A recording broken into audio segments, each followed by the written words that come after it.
2024 लोकसभा चुनाव के लिए बीजेपी ने अपनी पहली लिस्ट जारी कर दी है। उस पहली लिस्ट में मध्य प्रदेश की भी 24 सीटों पर नाम डिक्लेयर कर दिए हैं, जिसमें जबलपुर लोकसभा सीट का भी नाम है। और इस वक्त मैं बीजेपी के उम्मीदवार आशीष दुबे जी के साथ मौजूद हूं, जो इस समय फूल मालाओं से लदे हुए हैं। लगातार शुभकामनाओं का और बधाइयों का सिलसिला शुरू हो गया है। आशीष जी, बड़ा लंबा सफर रहा राजनीति का, लेकिन इस बार सीधे सांसद की टिकट।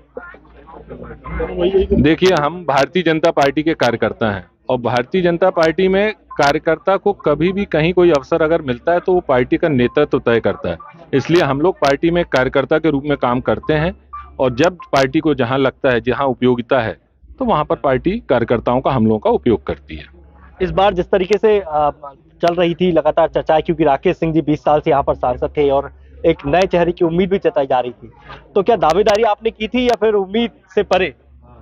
भारतीय जनता पार्टी संगठन को आप जानते हैं, मुझे लगता है कि यहाँ पर दावेदारी जैसी कोई चीज होती नहीं है। जैसा मैंने आपसे अभी पूर्व में कहा कि हम कार्यकर्ता काम करते रहते हैं, पार्टी संगठन जो काम देती है, और उसके बाद जिसका दायित्व को लगता है कि हमको इसको संगठन में किसी कार्यकर्ता को लगाना है तो पार्टी संगठन उसको संगठन में लगाता है। उनको लगता है कि हमको इसका सत्ता में या जनप्रतिनिधि के रूप में या चुनावी उपयोग करना है तो मैदानी उपयोग करते हैं। ये हमारे यहाँ नेतृत्व तय करता है। बिल्कुल। आप चुनौती मानते हैं, क्योंकि एक तरीके का माहौल जो देश में इस समय बना हुआ है, राममय जैसे हम कह सकते हैं, और मोदी सरकार 400 पार के नारे लग रहे हैं लगातार।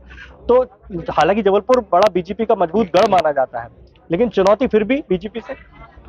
देखिए, पिछले 10 सालों में हमारे यशस्वी प्रधानमंत्री जी ने जिस तरीके से इस देश में काम किया है, मुझे लगता है कि आज हम भारत को जिस दिशा में ले जा रहे हैं, वैश्विक शक्ति बनाने की ओर, और इसमें जनता का हमको पूरी भरपूर सहयोग मिल रहा है।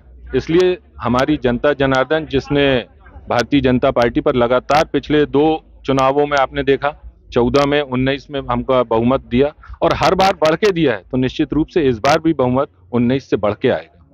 एक सवाल, क्योंकि पार्टी से अंतर्गत ही है, बहुत सारे लोग एक तरीके की नाराजगी भी जाहिर करेंगे। आपको जानकारी भी दे दूं कि अजय विष्णु जी ने एक ट्वीट किया है और उन्होंने कहा कि आपने पार्टी विरोधी काम किया था विधानसभा चुनाव में, लेकिन अब हमें मिलकर आगे चुनाव लड़ना। तो एक प्रकार से इनकी बधाइयां भी हैं, लेकिन एक तंज भी कसा है, तो ये भी एक चुनौती रहेगी पार्टी के अंदर। ये मुझे आपसे जानकारी लग रही, मैंने तो अभी ऐसा कोई उनका ट्वीट देखा नहीं। वो हमारे वरिष्ठ नेता हैं, मुझे इसके बारे में अभी कोई जानकारी नहीं है। अब की बार 400 पार निश्चित रूप से। तो ये थे हमारे साथ बीजेपी के उम्मीदवार आशीष दुबे जी, जो इस समय खुशी का माहौल है उनके निवास पे, वो गृह ग्राम में मौजूद हैं अपने। और निश्चित तौर पर जबलपुर जिस तरीके से बीजेपी का गढ़ माना जाता है, 2024 के लिए भी वो पूरी तरह से तैयार है। दुर्गेश कुमार, विस्तार न्यूज।